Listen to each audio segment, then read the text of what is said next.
امریکہ میں گرفتار افراد کا شہید سلیمانی سے کوئی تعلق نہیں، امریکی دعویٰ جھوٹا ہے۔ قاسم سلیمانی کی بیٹی زینب سلیمانی کی سوشل میڈیا پیغام میں وضاحت، کہا امریکہ اس قدر بے بس ہو چکا ہے کہ ایک عظیم شخصیت کے خلاف جھوٹ بول رہا ہے۔ امریکہ آج بھی شہید قاسم سلیمانی کے نام سے خوف زدہ ہے۔ امریکہ عالمی رائے عامہ کی توجہ ایران میں اپنی ناکامی سے ہٹانا چاہتا ہے۔ ایرانی قوم کا سامنا کرنے میں ناکام امریکہ اب خاندان سلیمانی کے خلاف جھوٹ پھیلا رہا ہے۔ امریکی وزارت خارجہ کا بیان حقائق کے منافی اور پروپیگنڈا ہے۔ ایران پڑوسی ملکوں کے ساتھ دو طرفہ سفارتکاری اور سیکیورٹی معاہدوں کے لیے تیار ہے۔ ایرانی پارلیمان کے اسپیکر باقر قالیباف نے کہا پڑوسی ملکوں سے مذاکرات کے دروازے کھلے ہیں، خطے سے بدامنی پھیلانے والے اصل عناصر کو نکالنا ہوگا۔ وقت آ گیا ہے امریکہ اور اسرائیل کے بغیر نیا اور پائیدار سیکیورٹی نظام بنایا جائے۔ باقر قالیباف نے یہ بھی کہا ایران جارحیت کے خلاف اپنی طاقت ثابت کر چکا، اسرائیل کی چھڑی جنگ نے پوری دنیا کا امن برباد کر دیا، اشتعال انگیزی بڑھی تو امریکی مفادات پر فیصلہ کن حملہ کیا جائے گا۔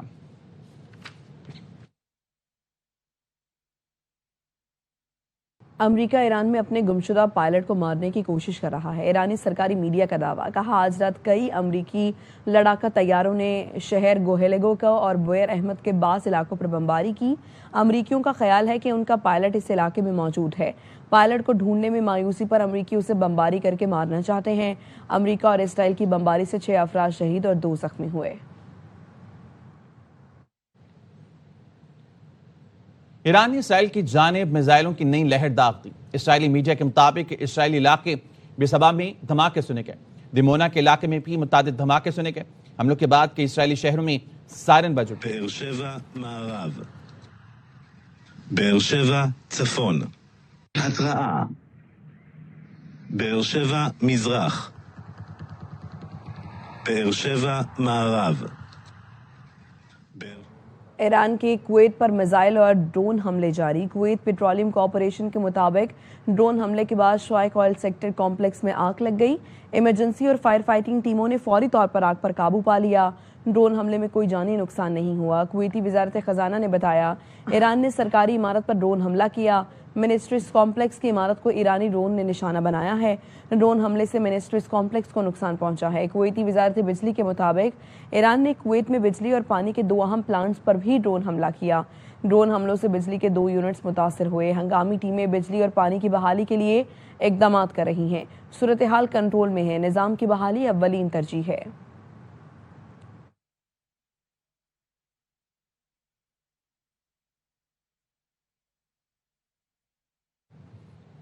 صدر ٹرمپ کی گرتی مقبولیت، مڈ ٹرم الیکشن میں اپ سیٹ متوقع۔ امریکی ٹی وی کی ایران جنگ کے دوران نئی سروے رپورٹ سامنے آ گئی۔ رپورٹ کے مطابق ایران جنگ کا سیاسی نقصان، ٹرمپ کی مقبولیت میں مسلسل کمی آنے لگی۔ صدر ٹرمپ کے پرانے ووٹرز میں سے کئی پچھتاوے کا شکار ہیں۔ امریکی شہریوں کا پیٹرول کی بڑھتی قیمتیں، مہنگائی، ایران جنگ اور امیگریشن پالیسی پر عدم اطمینان۔ امریکی ٹی وی کی رپورٹ کے مطابق یہی رجحان برقرار رہا تو مڈ ٹرم الیکشن میں بڑا اپ سیٹ متوقع ہے۔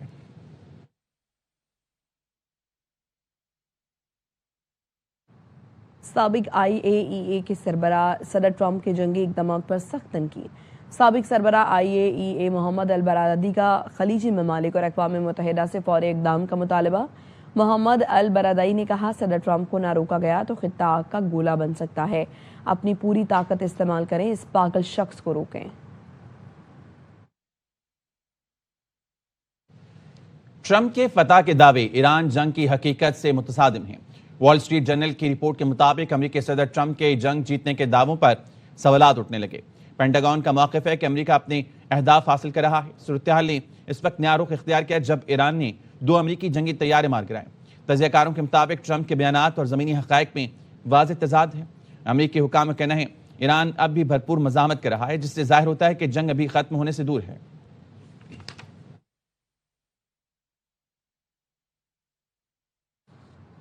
ایران نے اقوام متحدہ سے امریکہ اور اسرائیل کے ایران کی غیر فوجی تنصیبات پر حملوں کو جنگی جرائم قرار دیا ہے۔ ایران کے مستقل مندوب امیر سعید الروانی نے اقوام متحدہ کے سیکرٹری جنرل اور دیگر عالمی اداروں کے نام خط میں امریکہ اور اسرائیل پر شہری علاقوں اور بنیادی ڈھانچے کو نشانہ بنانے کا الزام لگایا۔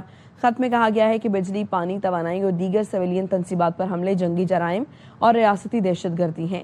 ان حملوں کا مقصد شہری آبادی میں خوف اور بڑے پیمانے پر نقصان پہنچانا ہے۔ یہ اقدامات بین الاقوامی انسانی قوانین کی سنگین خلاف ورزی ہیں۔ کارروائیوں سے حملہ آوروں کی مجرمانہ سوچ واضح ہوتی ہے۔ خط میں 1 اپریل 2026 کو کرز تہران پل B1 پر حملے کا ذکر کیا گیا، جہاں اہم شہری رابطہ پل کو نشانہ بنایا گیا۔ عام رفت اور امدادی سرگرمیاں متاثر ہوئیں۔ خط میں 4 اپریل کو ماہ شہر پیٹرو کیمیکل زون پر حملے سے کیمیکل اخراج اور انسانی ماحولیاتی خدشات پیدا ہوئے۔ ہرمزگان کے بندر قمیر میں سیمنٹ فیکٹری پر حملے کیے گئے۔ تمام حملے دانستہ اور منصوبہ بندی کے تحت کیے گئے ہیں۔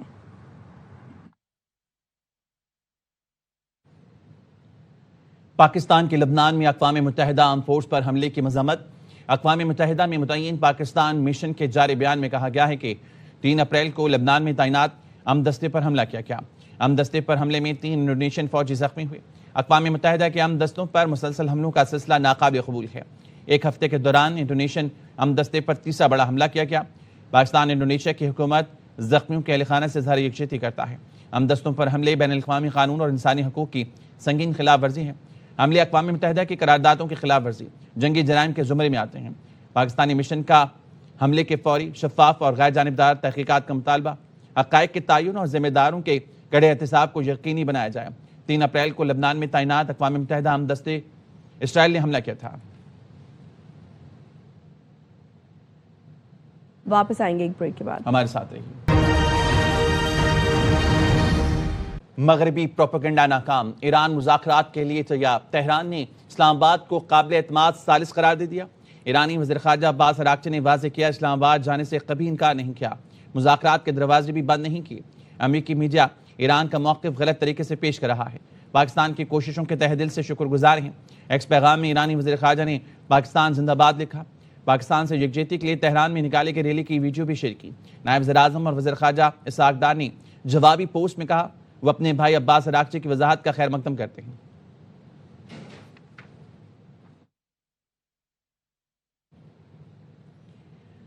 وزیر خارجہ اسحاق ڈار اور ایرانی وزیر خارجہ عباس اراغچی کا ٹیلی فونک رابطہ۔ ترجمان دفتر خارجہ نے بتایا دونوں رہنماؤں میں خطے کی بدلتی صورتحال پر تفصیلی تبادلہ خیال کیا گیا۔ پاکستان نے کشیدگی میں کمی کی تمام کوششوں کی حمایت کا اعادہ کیا۔ مسائل کے حل کے لیے مذاکرات اور سفارتکاری کی اہمیت پر زور دیا گیا۔ ترجمان دونوں رہنماؤں کا قریبی رابطے میں رہنے پر اتفاق کیا گیا۔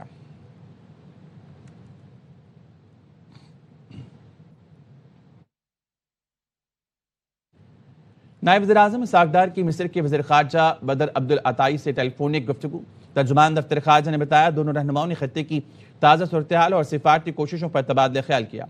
مذاکرات اور کشیدگی میں کمی کی ضرورت پر زور دیا گیا۔ پاکستان اور مصر کا رابطے میں رہنے پر اتفاق۔ اسحاق ڈار کی بحرین کے وزیر خارجہ سے بھی فون پر گفتگو ہوئی۔ خطے کی تازہ صورتحال پر تبادلہ خیال کیا گیا۔ نائب وزیر اعظم نے خطے میں کشیدگی میں فوری کمی لانے کی ضرورت پر زور دیا۔ اسحاق ڈار نے کہا مسائل کے حل کے لیے مذاکرات اور سفارتکاری کو کلیدی اہمیت حاصل ہے۔ نائب وزیر اعظم نے مشرق وسطیٰ اور خلیج میں امن کے لیے پاک چین 5 نقاطی انیشیٹو اجاگر کیا۔ بحرینی وزیر خارجہ نے سفارتکاری اور خطے میں امن کے لیے پاکستان کی کوششوں کی تعریف کی۔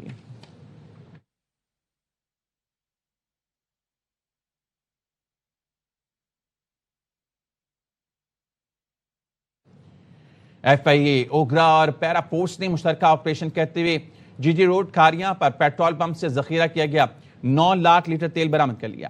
ذخیرہ کیے گئے پیٹرول کی مالیت 40 کروڑ روپے سے زائد ہے۔ ایف آئی اے حکام کے مطابق پیٹرول پمپ کو سیل کر کے قانونی کارروائی کا آغاز کر دیا گیا۔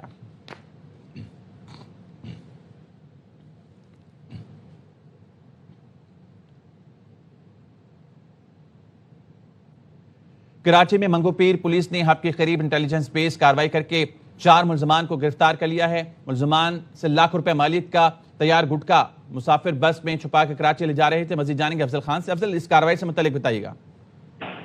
غالب دیکھیے، منگو پیر پولیس کی یہ انٹیلیجنس بیسڈ کارروائی ہے اور ہب کے قریب سے 4 ملزمان کو گرفتار کیا ہے، جو کہ ایک مسافر بس کے اندر گٹکا ماوا کی بڑی کھیپ جو ہے وہ کراچی منتقل کرنا چاہتے تھے، اور ملزمان خواتین اور بچوں کی آڑ لے کر مسافر بس میں مضر صحت یہ گٹکا اسمگل کرنے کی کوشش کر رہے تھے۔ تاہم پولیس نے انہیں گرفتار کر کے ان سے گٹکے مادے کی کھیپ برآمد کر لی ہے۔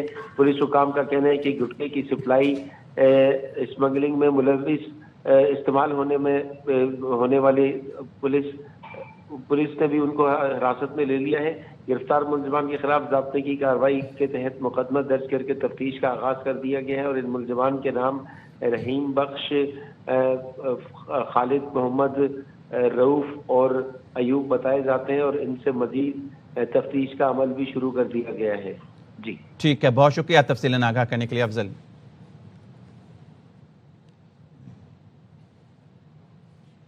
کراچی میں ایک بار پھر بارش کی پیشگوئی. محکمہ موسمیات کا کہنا ہے آج رات مغربی ہوائیں بلوچستان کے راستے کراچی میں داخل ہوں گی. پیر اور منگل کو کراچی میں گرج چمک کے ساتھ بارش کا امکان ہے. تیز ہواؤں گرج چمک کے ساتھ بارش سے موسم خوشگوار ہو جائے گا.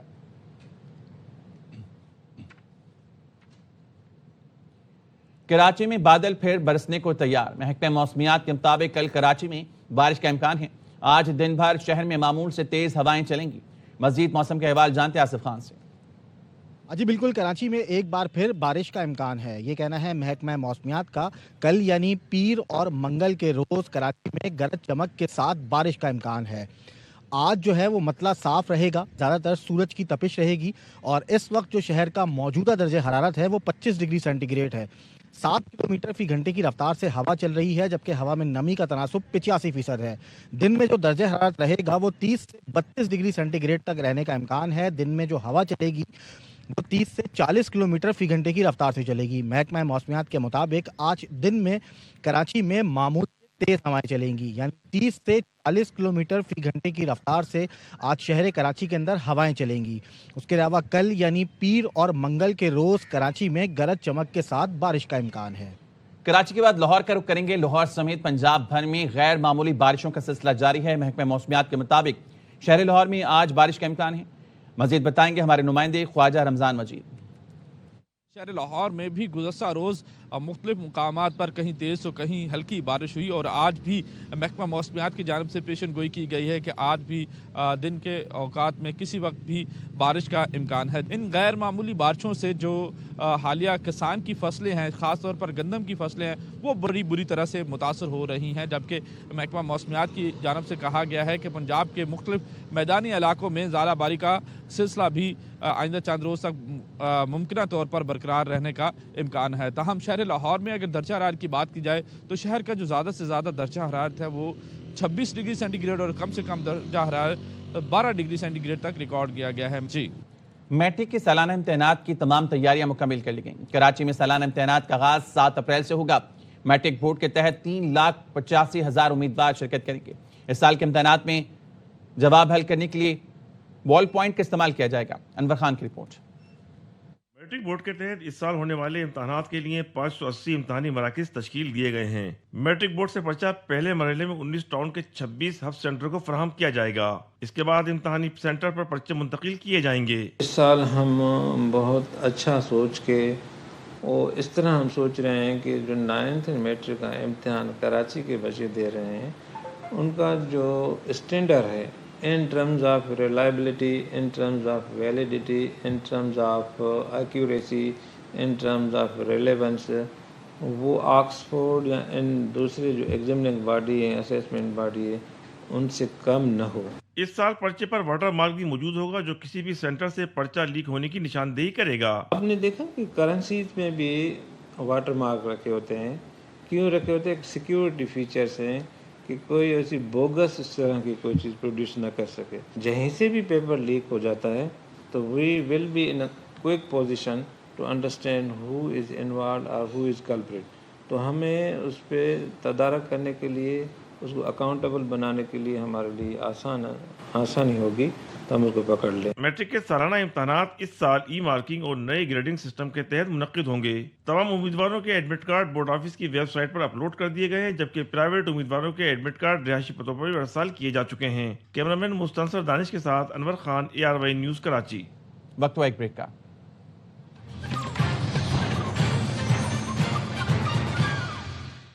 راولپنڈیز کو بالنگ اور بیٹنگ لائن بہتر کرنا ہوگی. سابق کرکٹر کامران اکمل کا ہر لمحہ پرجوش PSL اسپیشل میں اظہار خیال. کہا راولپنڈیز کی ٹیم بہت اچھی ہے، عبداللہ فضل کو اوپنر بھیجنا چاہیے. راولپنڈیز کی ٹیم ایک میچ جیت گئی تو مومنٹم بڑھ جائے گا. اداکار اور ہدایتکار سیفی حسن بنے شو میں مہمان. سامنا کیا وسیم بادامی کے دلچسپ سوالات کا. مصطفیٰ چودھری نے روپ دھارا شعیب اختر کا. عادی نے بھی خوب مسکراہٹیں بکھیری. PSL 11 کا پوائنٹس ٹیبل اب تک کیا صورتحال پیش کر رہا ہے پنڈی، اور حیدرآباد وہ دونوں اس وقت سب سے نیچے ہیں. ہم کچھ ابھی کنکلوڈ نہیں کر رہے, بہت سارے میچز باقی ہیں. Karachi Kings right at the top, 3 match کھیلے ہیں اور تینوں میچز جیتے ہیں کراچی کنگز نے. جناب شاہد ہاشمی صاحب, سر یہ تو بتائیں پنڈی کی ٹیم میں اچھے بڑے نام ہیں, کیا مسئلہ ہے؟ نہیں, سارے لڑکے, ساری ان کی ٹیم ایکسپیرینس ٹیم ہے. ایگزیکٹ, ہاں, اس سے وہ کال جو ایکسپرٹ کہتے ہیں کہ T20 میں آپ دنیا بھر کے بہترین پلیئر لے کے آ جائیں ایک ٹیم میں 11 کے 11 ورلڈ کلاس, لیکن اگر وہ اس دن میچ اچھا نہیں کھیلیں گے تو وہ کچھ بھی نہیں کر سکتے. پنڈی کو پشاور نے نا پہلے میچ پہ وہ ایسا انہوں نے میچ ہرایا, بالکل ہی وہ واپس آ ہی نہیں سکے, تینوں میچ ہار گئے ہیں. تو پنڈی کی ٹیم کو یہ سوچنا پڑے گا, ایک تو بلیو رکھنا پڑے گا, ابھی میچز بڑے ہیں. ہاں صحیح, ٹیم زبردست ہے, بالنگ لائن اپ بہتر کھلانی پڑے گی اور بیٹنگ آرڈر میں پھر بہتری لانی پڑے گی. شعیب بھائی سے بہت بہت سلام. سر السلام علیکم, کیسے؟ اللہ کرے. شعیب بھائی آپ ٹھیک ہے؟ شعیب اختر بہت بڑا نام, اداکاری میں, ہدایت کاری میں بھی بھرپور تعلیم میں. سیفی بھائی, سیفی حسن صاحب ہمارے ساتھ. مزاج بخیر؟ الحمدللہ زبردست. کیا سیفی بھائی کوئی پی ایس ایل میں کیا آپ کی حمایت ہے, کس ٹیم کے ساتھ ہیں؟ کراچی کی ایک ٹیم ہے جس کو میں پسند کرتا ہوں. پاکستان میں مہنگائی کا اصل ذمہ دار ڈیش ہے. نہیں بول سکتا سر. ہاں یہ ٹھیک ہے, مجھے بھی, میں نے بھی سوال کر لیا, میں نے کہا اگر جواب دے دیا سر نے تو بڑا مسئلہ ہو جائے گا. یہ بات تو جو جواب ہے وہ آپ نہیں, آپ نے تو بات ہی نہیں کری نا اس بارے میں. بعد ہمارا روزگار جاتے ہوئے. گوگل نے جدید اوپن آرٹیفیشل انٹیلیجنس ماڈل جیما 4 متعارف کرا دیا ہے. گوگل نے کہا ہے کہ جیما 4 جدید ریزنگ اور خودکار ورک فلو کے لیے تیار کیا گیا ہے اور اسے اپاجی لائسنس 2.0 کے تحت جاری کیا گیا ہے تاکہ ڈیولپرز کے لیے جدید AI ٹیکنالوجی تک رسائی آسان بنائی جا سکے. نیوز اسٹوڈیو سے فی الحال اتنا ہی. دیکھتے رہیے ARY نیوز.